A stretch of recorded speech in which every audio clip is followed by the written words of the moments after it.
vacuna, un tratamiento para la COVID, y que realmente es el resultado de una decisión y una unidad de propósito que tiene varios jugadores, digamos, en lo que es el sistema de desarrollo.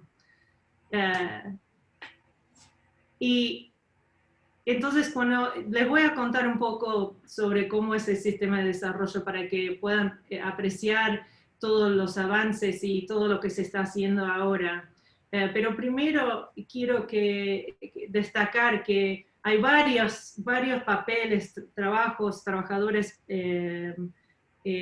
gente que forman parte del sistema de desarrollo de un tratamiento de medicina. Hay científicos, está toda la industria farmacéutica, están los cuerpos regulatorios y las agencias regulatorias, compañías de tecnología y también todos los pacientes y voluntarios que son parte del estudio de un nuevo tratamiento. Y entonces no basta que un grupo, uno de esos grupos, esté enfocado y tiene ganas de resolver el problema. Realmente para acelerarnos y para lograr la innovación que necesitamos, hay que participar, cada uno de esos grupos tiene que participar en el proceso y con un propósito unido. Entonces, bueno, vamos a mirar cómo fue antes de la COVID, cómo generalmente funciona el desarrollo de un medicamento. No sabían, no sé si ustedes saben, pero de cada 10.000 moléculas o compuestos que se identifica como posible tratamiento de salud o sanitaria, solo sale uno que llega a ser un medicamento que uno pueda tomar, que llega a las manos de un paciente, de 10.000 a 1. Y el tiempo que recurre para hacer ese desarrollo son entre 10 a 12 años. Y cuesta un montón de dinero, son 2.6 billones de dólares para desarrollar ese tratamiento, ese único tratamiento. Lo que pasa en el proceso es que hay muchas etapas. Hay una etapa de descubrimiento donde están seleccionando las moléculas. Después se empieza a estudiar, 250 de ellos entran en una etapa de desarrollo preclínico, que es el estudio con animales. Y luego de eso, entre 3 y 6 años después de eso, entramos a la etapa de estudio en el ser humano. Y de los 10.000, pasan solo 5 a esa etapa de estudio. Y hay varias fases que pasan en esa etapa. Y entonces son unos 5 o 7 años más para hacer los estudios clínicos. Y luego de hacer todo eso, todos los datos están armados y se mandan a las agencias regulatorias a nivel nacional, niveles nacionales, locales a veces, para que los aprueben para el uso en el ser humano. Y eso generalmente lleva unos 1 o 2 años más. Entonces, es un proceso muy complicado, muy conservador para asegurar la seguridad de los pacientes. Tiene muchas reglas y política que hay que navegar. Y es grande. Y por eso se tarda tanto tiempo y cuesta tanto dinero. Hay más de 10 millones de personas alrededor del mundo que participan en este proceso.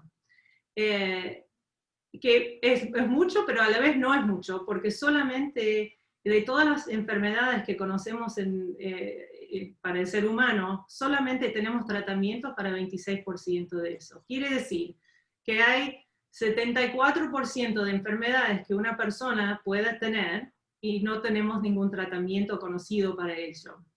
Entonces, el trabajo que están haciendo en este proceso es muy, muy, muy importante. Antes de la COVID, bueno, cuando yo entré en la industria, había por año activos casi 2.000 investigaciones clínicas que se estaban recurriendo o pasando en ese momento. En el año pasado había 319.000 estudios clínicos, que son estudios investigando distintos tratamientos. Ahora, cuando llegó la COVID, como todo el mundo, paró casi todo eso, ¿no? Todo se paró y todos empezando a esperar cómo hacemos, qué hay que hacer, cómo nos enfocamos. Ahora estamos viendo que estamos recuperando en varias partes del mundo y se están arrancando de nuevo los estudios donde podamos. Pero también lo que se ha arrancado es todo un proceso de estudio para la COVID. Entonces, todas las personas donde no están enfocados en las otras enfermedades se están enfocando en o las vacunas o el tratamiento de la COVID. Bueno, quería hablar un poquito más sobre las etapas en el estudio clínico, que es la parte donde estamos probando un medicamento en el ser humano, para que puedan apreciar. Me parece, para mí siempre fue un misterio, ¿no? Antes que conocía esta industria decía, ¿cómo puede ser y cómo pasa? Entonces siempre creo que es bueno saber un poquito, entender un poquito sobre el proceso. Como había dicho, hay una etapa de descubrimiento y desarrollo, donde están trabajando en el laboratorio, identificando las moléculas, y luego empiezan a estudiar la reacción en el animal, y después de eso, únicamente después de ver que no hay signos de peligro para el ser humano, se empieza las primeras pruebas en un ser humano. Y esa es la fase 0. Y lo único que se está buscando en ese momento es entender cómo metaboliza el cuerpo humano a la droga o al agente. Una vez que se puede comprobar cómo funciona en el cuerpo humano, si es como pensamos desde el estudio en el animal, empezamos a estudiar en la segunda fase, y ahí estamos buscando sujetos o voluntarios sanos, que no tienen enfermedad. Y lo que estamos buscando cuando estamos en esa etapa es si es seguro y si hay algún signo de eficacia en otras partes. Luego pasamos a la segunda fase, donde seguimos mirando a la seguridad de la droga, empezamos a estudiar más y más la eficacia y estamos buscando la dosis. ¿Qué dosis deberíamos tomar? Porque siempre más no es mejor. Entonces estamos tratando de ver qué dosis va a tener el efecto que pensamos que va a ser el mejor. En cada una de estas fases o etapas, si hay signos de que no funciona o de que causa daño o peligro, se abandona. Entonces, no todos los medicamentos van a recurrir todo este proceso. La primera vez que hay un signo de que no es lo que queríamos, o que no funcione, o que no es seguro, entonces se abandona y volvemos a mirar a qué más podemos hacer o entrar en el sistema, en el programa. La tercera fase, antes de poder aprobar una droga, es la fase 3 o etapa 3. Y ahí lo que estamos haciendo es, por primera vez, inscribiendo a pacientes al nivel de miles. Estamos buscando miles de pacientes para tomar la medicina y seguir midiendo si es eficaz, si es seguro, y estamos juntando efectos adversos. Ahí si han tomado un medicamento, una receta de su doctor, y ven el papelito largo con toda la escritura chiquitita, que no sé si hay lentes suficientemente poderosos para poder leerlos, van a ver una lista grande de todas las cosas que puede pasar, dolor de cabeza, desmayo, lo que sea. Cada uno de esos fue uno que un paciente reportó en el proceso del estudio. Bueno, entonces, llega la COVID, ¿no? Y todo el mundo científico de salud, la industria farmacéutica, los reguladores, las compañías de tecnología y los pacientes y todos nosotros como ciudadanos del mundo, queremos saber cómo hacemos, qué hacemos, cómo agarramos y tomamos un proceso que generalmente nos lleva 10 a 12 años y lo aceleramos. Y entonces, como había dicho antes, la única manera de poder lograr algo semejante como achicar ese proceso es estar unidos al propósito. Y voy a hablar de cada uno de los grupos, empezando con los científicos y la industria farmacéutica.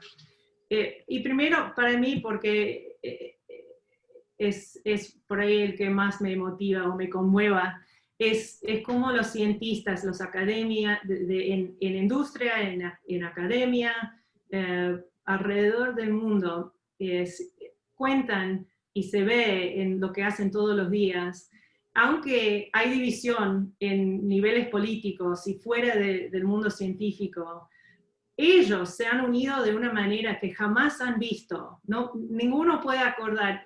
Lo más cerca que pueden acordar es en el momento de la SIDA y estudio de la SIDA. Pero jamás han colaborado al nivel que se está haciendo ahora. Tenemos alianzas que han formado entre Takeda de Japón, con WuXi en China, fundados por una compañía en la Suecia, y con la tecnología que se usa Novartis en Noruega, y con elementos de ciencia de Montana. O sea, por primera vez estamos viendo que trabajan de una manera tan fluida y tan colaborativo, que se están del aprendizaje que están logrando sobre cada uno sobre el virus en general, sobre los compuestos candidatos, sobre los efectos del virus después del tiempo, todo eso se está acelerando de una manera que jamás han visto.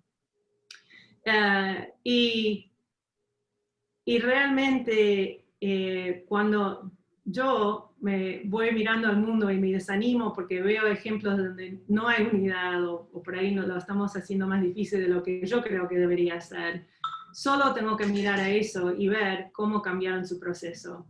Generalmente los cientistas, cuando estudian algo, están en su laboratorio, tienen un descubrimiento, algo que creen que es notable. De ahí se ponen a escribir sobre todo lo que descubrieron, lo publican, hay un proceso en su comunidad donde se publica, lo leen, tienen reuniones y charlas, y después de varios meses recién lo que aprendieron se instala en el resto de la comunidad. Siempre han colaborado, pero es un proceso que generalmente lleva más tiempo. Bueno, ¿qué es lo que están haciendo ahora? Ahora, todos los días, la Organización Internacional de Salud, la WHO, no sé cómo se diría en español, tiene llamadas con la comunidad científica, donde los cientistas de todo el mundo llaman y están compartiendo por teléfono lo que han descubierto, de un día para otro, qué descubrimientos han tenido. Y de ahí, entonces, todos los cientistas tienen el beneficio de ese conocimiento, ¿no? De lo que han descubierto, y lo pueden empezar a aplicar.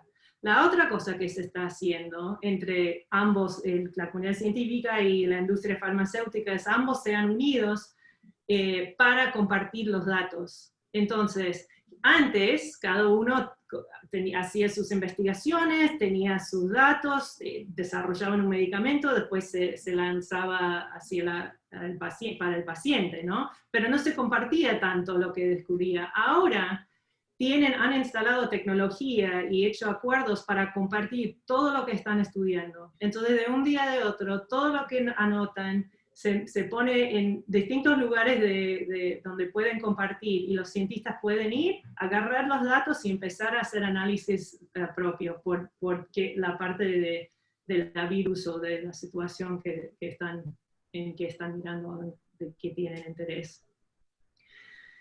Así que tengan esperanza de que hay mucho que se está haciendo de una manera muy unida para ayudarnos a sobresalir del parte de salud de esta crisis. Al lado de la industria farmacéutica de por sí, sí, es una industria que también es una empresa, ¿no? Y siempre es una lucha, no sé cómo decir, reconcile, para reconciliar los dos lados de la industria. Pero lo que ellos han hecho, bueno, desde el principio, es una industria que tiene mucha gente que fueron médicos, enfermeras, especialistas en laboratorios. Entonces, al principio lo que hicieron cuando todo cerró es que le prestaron a todos sus empleados, a hospitales, a laboratorios, para ayudar en el tratamiento de pacientes y también para ayudar con el análisis, desarrollando análisis o logrando los resultados de análisis. También ellos empezaron a desarrollar análisis para diagnosticar a la COVID. Después, cuando nos dimos cuenta de lo largo que iba a ser esto, y tuvimos la oportunidad de organizarnos un poquito más, volvieron mucha de esa gente, no todos, muchos siguen trabajando afuera en los hospitales, etc. Pero volvieron todos y empezaron a decir cómo vamos a hacer, cómo nos organizamos, y cómo lo hacemos de una manera que el mundo global va a tener acceso a lo que estamos haciendo. Entonces han hecho cosas como abandonar sus derechos de patente. Generalmente ese proceso de 10 a 12 años de desarrollo les deja unos 6 a 8 años más para vender al medicamento y recuperar el costo. Y esa exclusividad quiere decir que nadie más puede fabricar el tratamiento. Pero ellos lo que dijeron, muchos de ellos, dijeron que vamos a negar el patente y dejar que cualquier fábrica que tenga calidad lo pueda fabricar y distribuir para que sea más rápido. Entonces, un poquito, algo de sacrificio de profits, ingreso. También lo que están haciendo, todo como les mostré el proceso de etapas, en vez de hacer las etapas uno tras otro, que generalmente se hace porque cuesta tanto invertir esa cantidad de dinero en el proceso, que siempre se va en cada etapa estudiando y luego viendo los resultados para decidir si hay que seguir o no. Entonces ahora lo que están haciendo es arrancando todo lo que puedan en paralelo. Entonces están desarrollando los estudios, en vez de hacer una investigación, están haciendo 4 investigaciones en la etapa, empezando la planificación, selección de investigadores, todo el proceso para las próximas etapas, y están conduciendo todos esos estudios y ensayos a la vez. También ya están empezando a fabricar el tratamiento sin saber si funciona. Y saben que es realmente posible que van a descubrir que no funciona y que no tiene el efecto deseado y van a tener que perder todo ese trabajo. Pero todas son cosas que están haciendo para achicar el proceso de desarrollo y acelerarlo. Y están cambiando procesos y adoptando la tecnología. Bueno, muchos pueden decir, ¿por qué no habían hecho eso antes? Si eso es tan obvio ahora. Y hay muchas razones por eso, podemos hablar después si quieren. Algo es que parte se explica porque todos estaban trabajando hacia un propósito grande, pero no uno muy específico. Y ahora tenemos la claridad que viene con una crisis, ¿no? Es muy claro lo que deberemos hacer y cómo nos tenemos en qué nos tenemos que enfocar. Que con claridad viene, o con ese enfoque viene claridad, ¿no? Pero también es un sistema que tiene muchos balances y las agencias regulatorias también tienen que ser parte de este proceso. Y entonces lo que ellos han hecho es ser más flexibles. Tienen el papel que ellos cumplen es de asegurar que el proceso se haya cumplido bien, que los pacientes están seguros, que el tratamiento funciona y que no causa daño, y son los que supervisan y aprueban que el proceso haya sido cumplido. Pero lo que han dicho es mirar áreas donde pueden ser más flexibles sin hacer compromiso. Por ejemplo, uno de los procesos es que una vez que a cada hospital, cada investigador, cada médico o médica que está realizando un ensayo, hay gente de la compañía de farmacéutica o sus agentes que viajan cada 2, 4, 6 semanas a la institución para mirar toda la documentación, asegurarse que están cumpliendo con el protocolo, que los pacientes hayan dado su consentimiento para participar y que todos los eventos adversos se están reportando.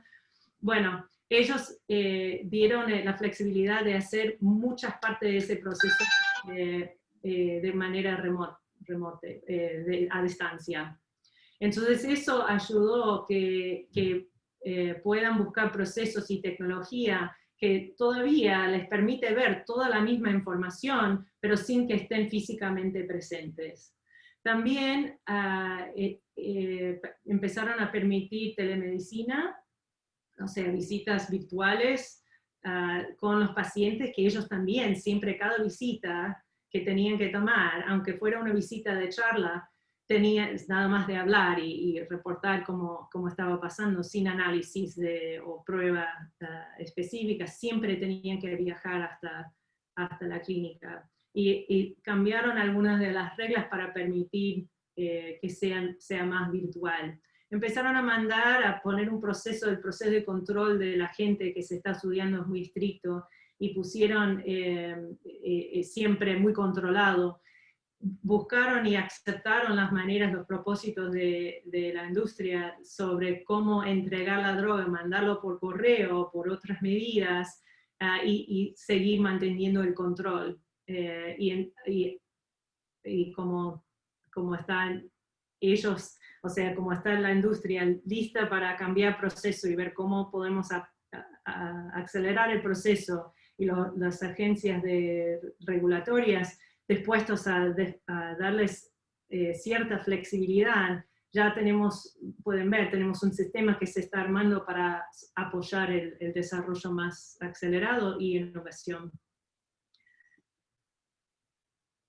Bueno, todo eso es bueno, pero se tiene que apoyar con tecnología.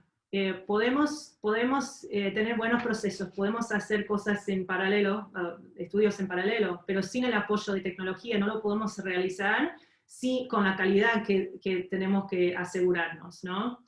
Entonces, todas las compañías tecnológicas están acelerando el desarrollo de habilidades o capacidades que permite o apoya esta nueva realidad. Entonces, tienen tecnología para pacientes, como decía, que las agencias regulatorias empezaron a permitir investigaciones de telemedicina. También están permitiendo o aceptando investigaciones virtuales, o sea, en mi teléfono puedo tener un app donde puedo contestar las preguntas y entrar los datos que antes les contaba en la visita del médico, ¿no? También puedo con mi teléfono pasar por una app que me explica lo que es el ensayo o el estudio, qué peligro me puede dar, mis opciones fuera del ensayo, todo eso, me muestra dibujos, me hace preguntas para comprobar que yo entiendo lo que estoy haciendo, y lo puedo hacer por teléfono, sin ir a una visita y ver a una persona. Y también puedo si tengo reloj de smart, inteligente, un reloj inteligente, que son palabras que jamás de joven en mi vida pensé que iba a decir. Si uno tiene un reloj inteligente, tiene sensores donde puede colectar datos sobre tu nivel de tu corazón, o el nivel de oxígeno en tu cuerpo, ¿no? Entonces pueden empezar a usar aparatos así para seguir colectando datos que antes se hacían nada más en la clínica.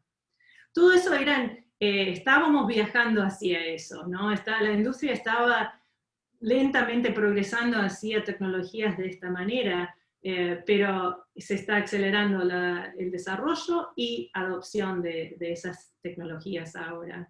Y quizás lo más importante es que se está usando inteligencia artificial y aprendizaje automático para entender el análisis de los datos, para poder detectar cuando hay problemas o posibles problemas con un proceso o con un análisis o con un resultado. Que antes una persona iba y miraba uno por uno, decía en las notas de la clínica, decía que su ritmo cardíaco era 160/90, y luego miraban en la computadora para ver que eso fue lo que hayan anotado. Y bueno, ahora tenemos la habilidad de usar análisis tecnológico para hacerlo, para ver y detectar cuando hay problemas, en vez de tener que esperar a un ser humano que puede procesar solo una fracción de la cantidad de información que se puede hacer con inteligencia artificial. Entonces, con esas innovaciones se está acelerando e innovando hacia una cura o una vacuna. Lo que no podemos olvidar es que está bien, es lindísimo que todo eso está pasando. Tenemos cientistas, industria, reguladores, compañías de tecnología, pero sin los pacientes, sin los voluntarios que se ponen, se inscriben en estos ensayos, no hay estudio. Necesitamos las personas que se quieren ser voluntarios para estudiar si funciona o no. Y eso es difícil en un momento como esto, ¿no? Hay mucho miedo de salir afuera o de no saber si va a ser seguro ir a la clínica o no. Y cada uno de esos pacientes se está dedicando como porque es un compromiso personal, es un motivo personal para ellos y lo ven como un servicio. ¿Qué puedo hacer yo en esta crisis? No soy médica, no soy tecnologista, no soy ingeniera, pero sí puedo participar, como mi servicio puede ser inscribirme en un estudio para estudiar a la droga. Entonces el sistema se arma con la participación de cada uno de esos grupos. Bueno, entonces, ¿qué resultados se está dando? Para ayudarles a apreciar la diferencia y los avances que hemos visto tras el tiempo y más recientemente, nos llevó unos 197 años para aislar las características del sarampión, unos 158 años para hacer lo mismo para el polio, 11 años para paperas y 2 semanas para hacer la secuenciación de la genoma del nuevo coronavirus. 2 semanas. Entonces, imagínense, ¿no? Estamos unidos de propósito, tenemos tecnología que nos ayuda, tenemos pacientes que están participando y podemos ir de 100 años, de 11 años, de 10 a 12 años, a 2 semanas para esa etapa. En el 2003, con la SARS, no sé si se acuerdan del SARS que originó en Asia también, nos llevó 20 meses, que no fue, 2023 es, bueno, depende de la edad que cada uno tiene. Para los jóvenes hace mucho, para mí no está lejos, pero en el 2003 tardamos 20 meses en empezar a hacer los primeros estudios en seres humanos, o sea, de identificar un candidato de vacuna, a ponerlo y empezar a estudiarlo en un ser humano, nos llevó 20 meses. Para la COVID, 3 meses. Bueno, entonces, ¿dónde estamos? En este momento tenemos casi 1.500 investigaciones activas que se están conduciendo, se están inscribiendo los pacientes y los están haciendo por 515 terapias únicas, o sea, específicamente enfocados en COVID, y 34 vacunas. Y no sé si hoy vieron el noticiero que la cuarta vacuna entró a la etapa 3, o sea, esa etapa donde están estudiando en una población mucho más grande, expandido. La cuarta vacuna entró en esa etapa, en la última etapa antes de poder hacer el análisis y ver, cumplir el último paso de conseguir que lo aprueben. Les avisé que mi español me iba a fallar un poco, ahí está. Bueno, entonces, como había dicho al principio, es algo que elegimos, ¿no? Ser unidos, tener una respuesta unida, es algo que hacemos y elegimos hacer. Y no hace falta que sea científico o científica o que trabaje en la industria de medicina. Los problemas de la COVID solo se empiezan con la parte de salud. El impacto socioeconómico es mucho más grande y todavía tenemos que recurrir por eso, ¿no? Entonces va a ser muy lindo, vamos a empezar a ver tratamientos y curas mejorándose sobre el tiempo. No creo que vaya a ser este año, pero en el año que viene se van a fabricar los tratamientos o los agentes y van a empezar a distribuir. Pero después de eso, lo que nos queda es el resultado de este momento. No somos las mismas, nunca vamos a volver a ser igual a lo que éramos antes. Y realmente les diría que si volvemos a ser igual, no hemos pasado el examen. Tenemos una oportunidad de cada día a niveles grandes y pequeños elegir unidad en nuestras vidas, cómo podemos servir y ayudar en el momento. Entonces, quería darles unos ejemplos pequeños de grupos o personas individuales que están haciendo cosas para darles ideas. Pero el desafío para todos nosotros es empezar a ver cómo puedo yo, quien sea, cómo puedo yo hacer algo que nos ayuda a sobresalir de esto, a mejorarnos y manejarnos hacia ese principio de unidad.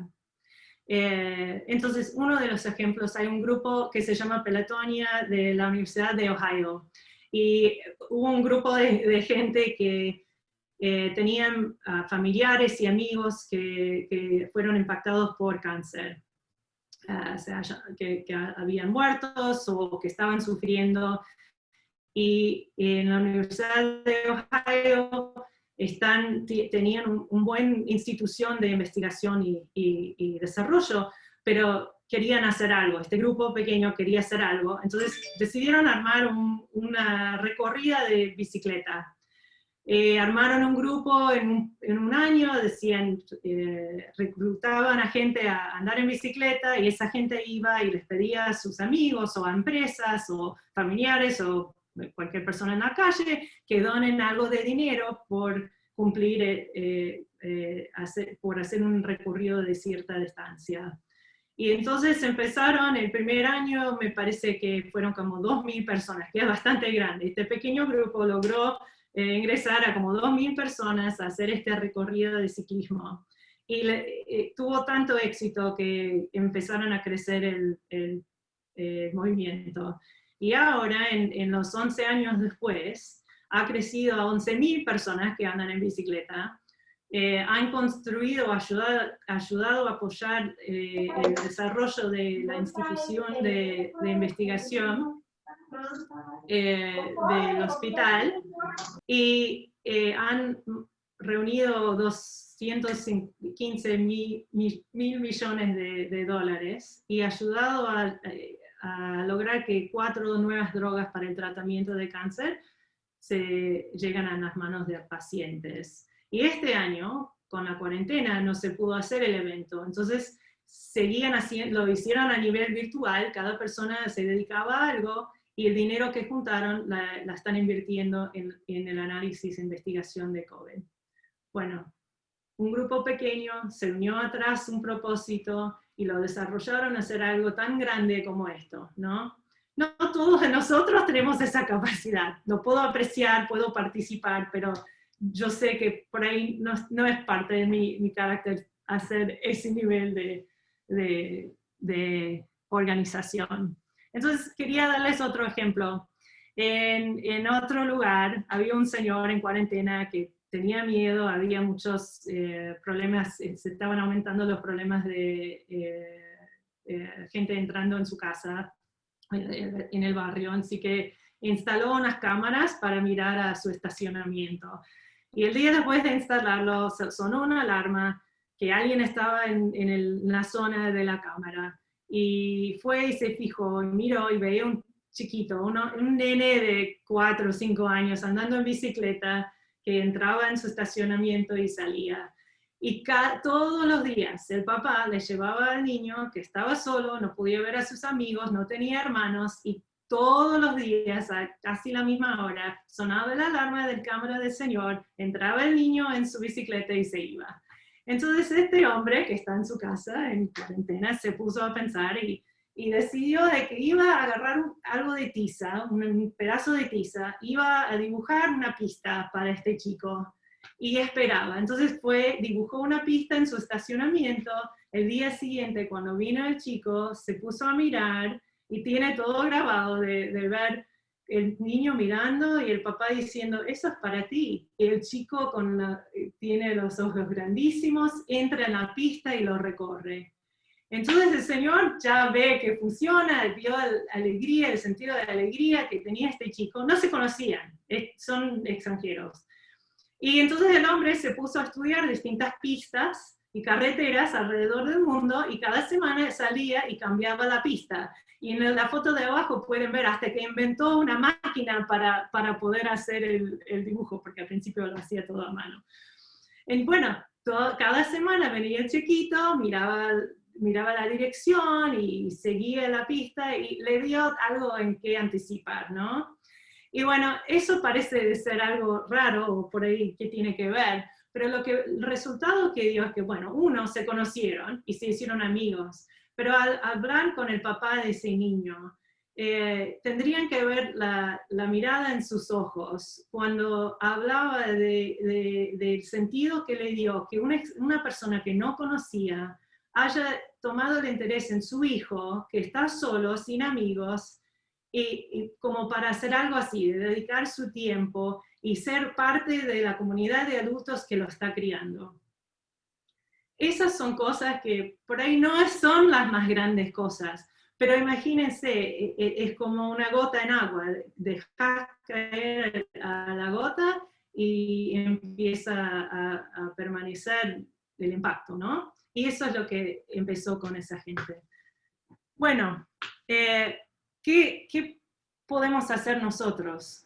Lo primero que podemos hacer, y por ahí lo más sencillo, es ponernos la máscara. Usar una máscara cuando estamos afuera. No todos podemos quedarnos en nuestras casas, ¿no? Tenemos que trabajar, tenemos que manejar, tenemos que ir a la clínica, tenemos que por ahí ser voluntarios en el ensayo clínico, tenemos que salir y poder participar en la vida social. Pero lo que sí podemos hacer es ponernos una máscara, y ponernos una máscara no es para nosotros, es para los demás, es para prevenir que lo que yo pueda tener adentro de mi respiración salga y entre a otra persona y lo haga enfermar. Entonces eso es por ahí el acto más sencillo de servicio que uno pueda dar en este momento, es usar una máscara. La comunidad Bahá'í alrededor del mundo están todas las comunidades buscando maneras de servir y de ayudar en un momento tan difícil. Desde en Minnesota, cuando pasó la muerte de George Floyd, que no sé si todos se han enterado de eso, pero se mataron a un hombre de raza negra. La policía lo mató y hay muchas demostraciones y protestas. Y el centro Bahá'í de Minnesota quedaba a una cuadra de donde pasó todo eso y de donde todas las protestas empezaban. Y en la época de COVID, ¿no? So, estamos todos en cuarentena y ahora pasa eso y hay una respuesta de la comunidad muy fuerte. Entonces ellos fueron con un paquete de máscaras y botellas de agua y los empezaron a entregar a los que estaban ahí protestando. Y rápidamente, porque hay mucha gente sin trabajo, se empezaron a buscar donaciones de comida, de pañuelos, de jabón para lavar la ropa, y adentro de una semana, decían, cuando escuchás a ellos contar lo que pasó, es que decían, alguien venía y decía, tienen pañuelos, y no tenían, y al día siguiente llegaba cajas y cajas de pañuelos. Y por ahí venía que otra necesidad era jabón para lavar la ropa, no tenían, y al día siguiente llegaba botellas y botellas de jabón. Entonces ellos armaron todo casi como un almacén de donaciones donde la gente podía venir y pasar y afuera conseguir las cosas que necesitaban. En lugares como Ecuador están ayudando a familias a aprender a cosechar y conseguir semillas para cosechar comida, porque la situación es grave para algunos, ¿no? Entonces están ayudando en su comunidad a aprender a cosechar y crecer comidas que necesitan. En otros lugares donde hacían clases de niños para apoyar a la comunidad y ahora se paró, lo están haciendo a manera virtual cuando pueden, o están llevando papeles o materiales hasta las casas y los están dejando con las personas. Hay miles de maneras de servir en este momento. Y cada una de esas maneras es cuestión de elegir unidad. ¿Qué es lo que puedo hacer yo y con mi comunidad para hacer que esta situación desarrolle de manera positiva y no dejar que nos destruya? Así que mi pregunta para ustedes es, ¿qué pueden hacer ustedes para elegir unidad? Así que Brian, si querés abrir micrófonos, estaría buenísimo que muy bien, podemos muchas charlar. gracias. Permítame un segundo, que entonces voy a permitir que, de hecho, ahí, ya tienen permiso de abrir micrófonos. Adelante, Michelle, ¿cómo te gustaría manejarlo? Ya, bueno. A ver, bueno, me interesa, ¿qué preguntas tienen y qué ideas tienen?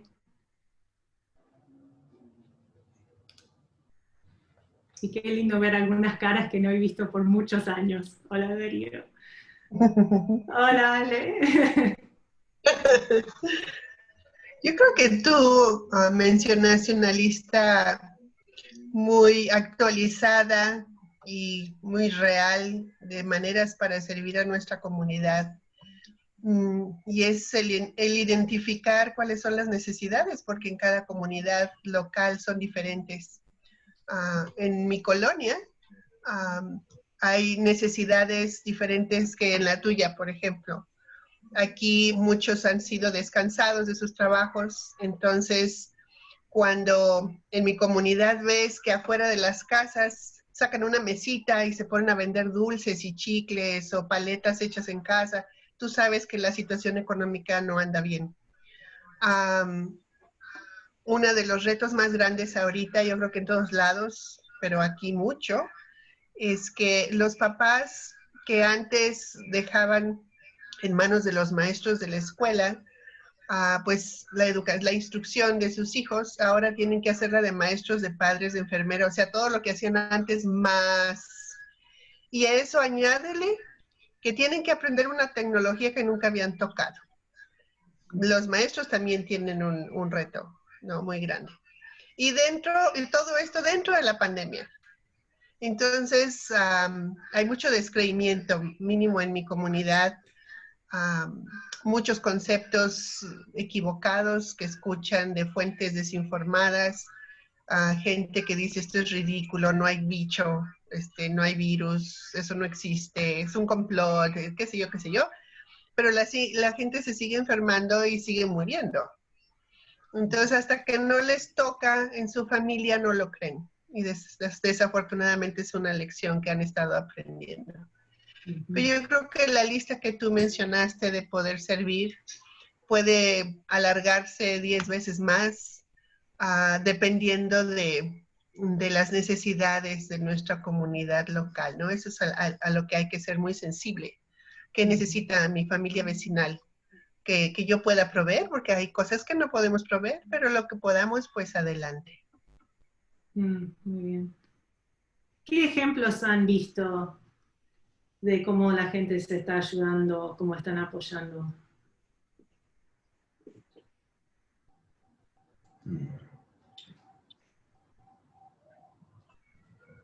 Pues yo te puedo compartir algunos.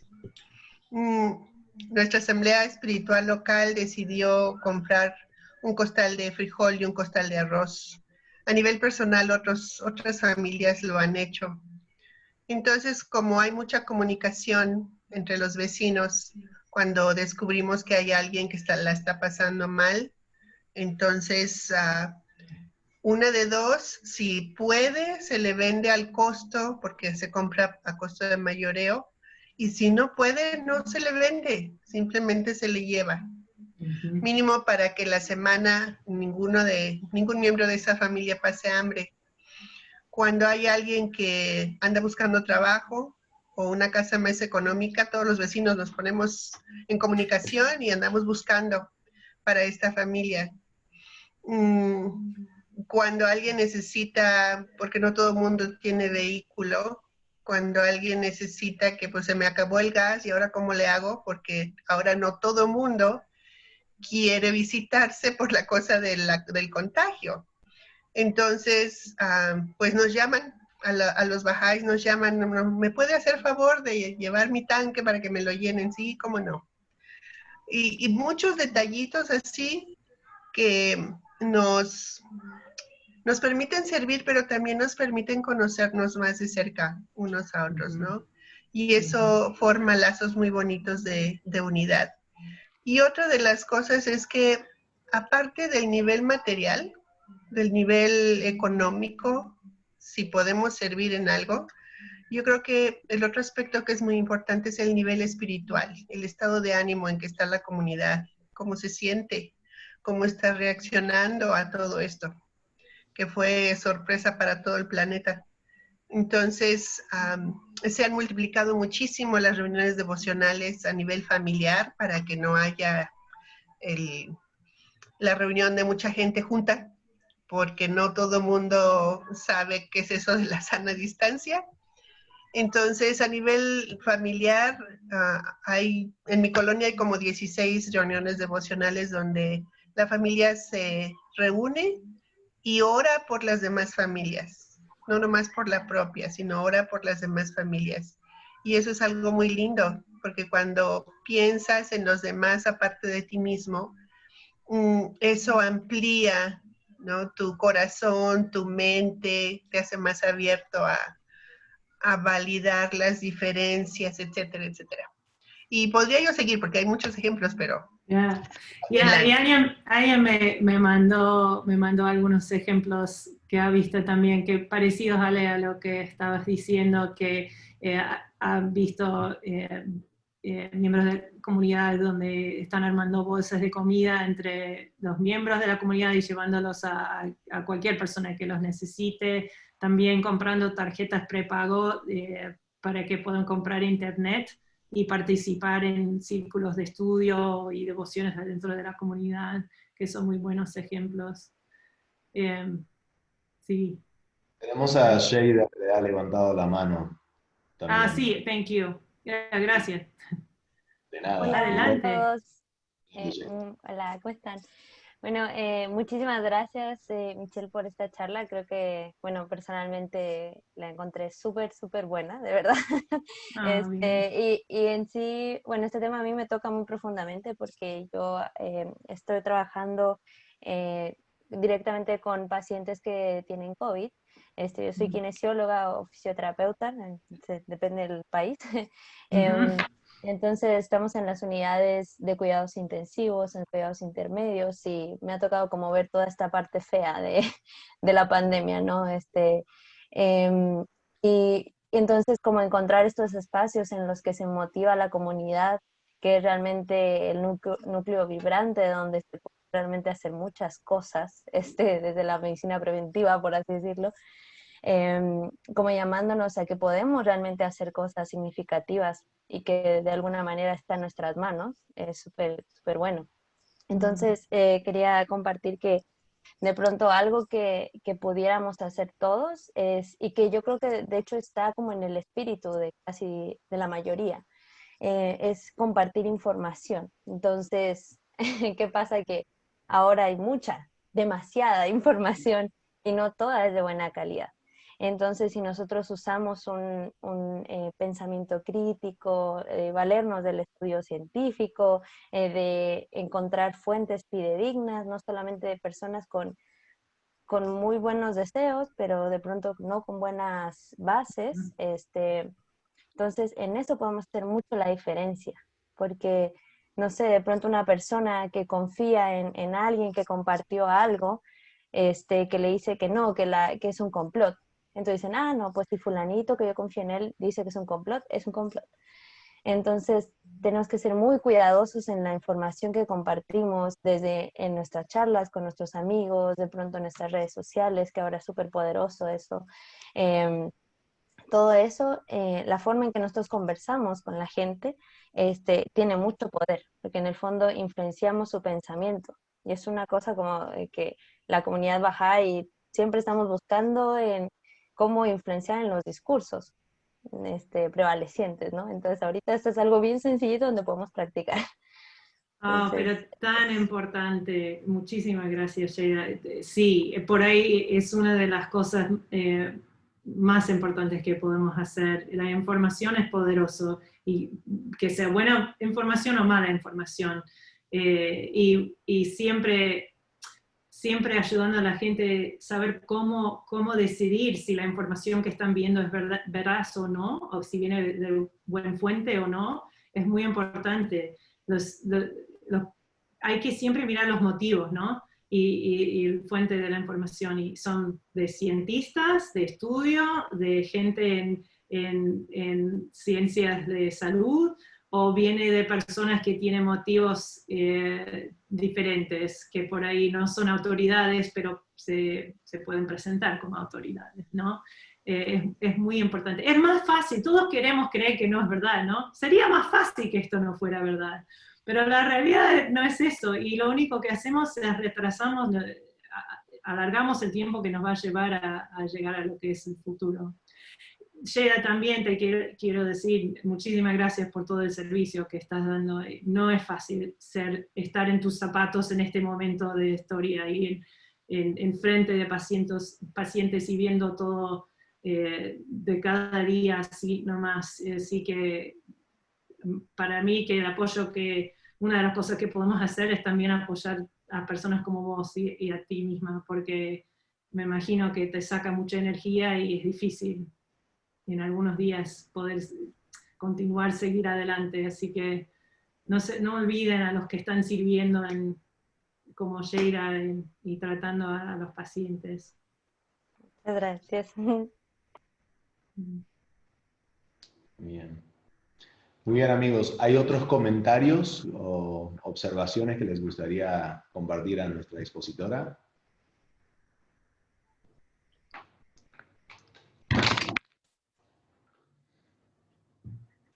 Bueno.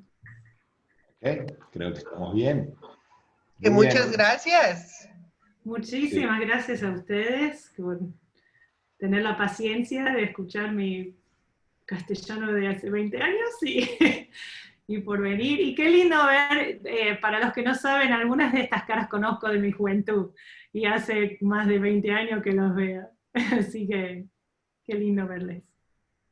Perdón, yo sí quiero hacer una pregunta que no sé si lo sabes.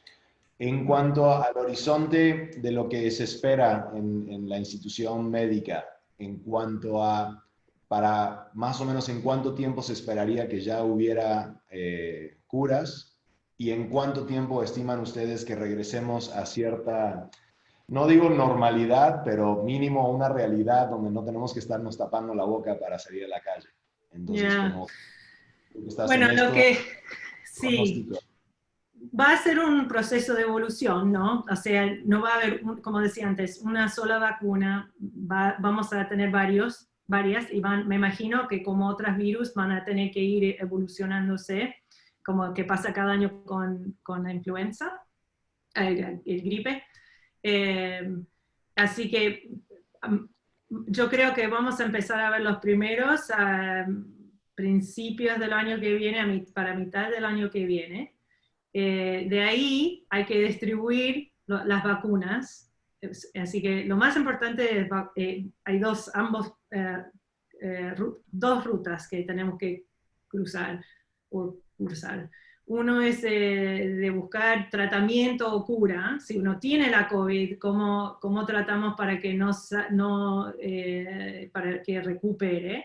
Y estamos todavía, cada día, estamos aprendiendo más y más y más sobre el virus y las consecuencias del virus. Por ejemplo, hemos visto que 20% de las personas que contraen a al virus tienen daño en su corazón o sus pulmones. No sabemos todavía si ese daño es permanente, pero atrás de muchos meses ya siguen con el daño cardíaco.